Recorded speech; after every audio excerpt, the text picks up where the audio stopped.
Katulad nga po ng napag-usapan natin, kinumpirma ni Shams Charania ng ESPN na dapat nga daw sana pipirma ng kontrata si Al Horford sa Golden State Warriors matapos ang ilang araw na pag-uusap ng kanilang front office.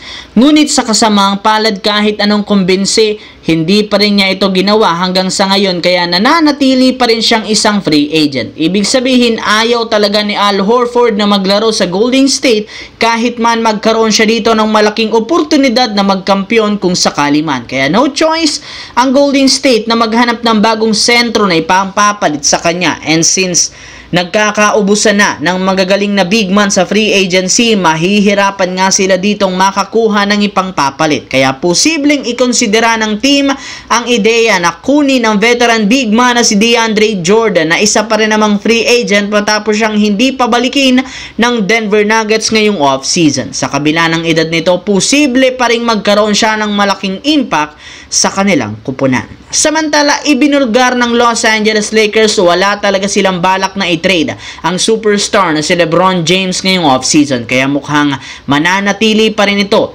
sa lineup next year. Sa katunayan, mas nakafocus ang front office sa gagawing trade sa mga susunod na araw. Bukod dyan, plano ng team makakuha ng isa pang bagong player na kukumpleto sa kanilang roster. At isa sa mga posibleng target ay si Josh Okogie, na in-waive na nga ng Charlotte Hornets ang kanyang kontrata. Para nga sa inyong kalaman, nag-average nga ito ng 8.9 points, 2.7 rebounds at 1.3 assists sa kanyang 40% shooting. Isa rin naman ito sa pinakamagagaling na 3&D role player, kaya malaki ang magiging impact nito sa Lakers kapag nakuha nila siya sa free agency ngayong off-season.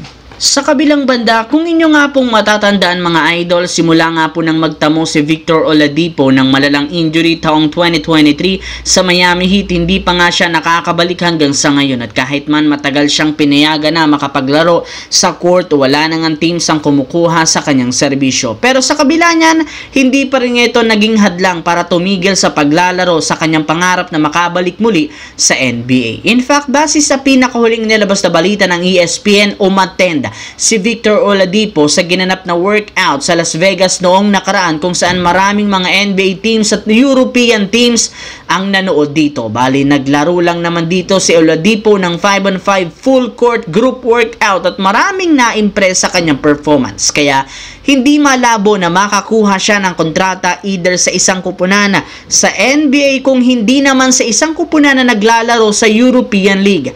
33 years old pa lamang nga ito, at bagamat may history ng sunod-sunod na injury, malaki ang kanyang maiaambag lalo sa opensa at scoring na kupunan na kukuha sa kanya. Anong masasabi nyo dito mga idol?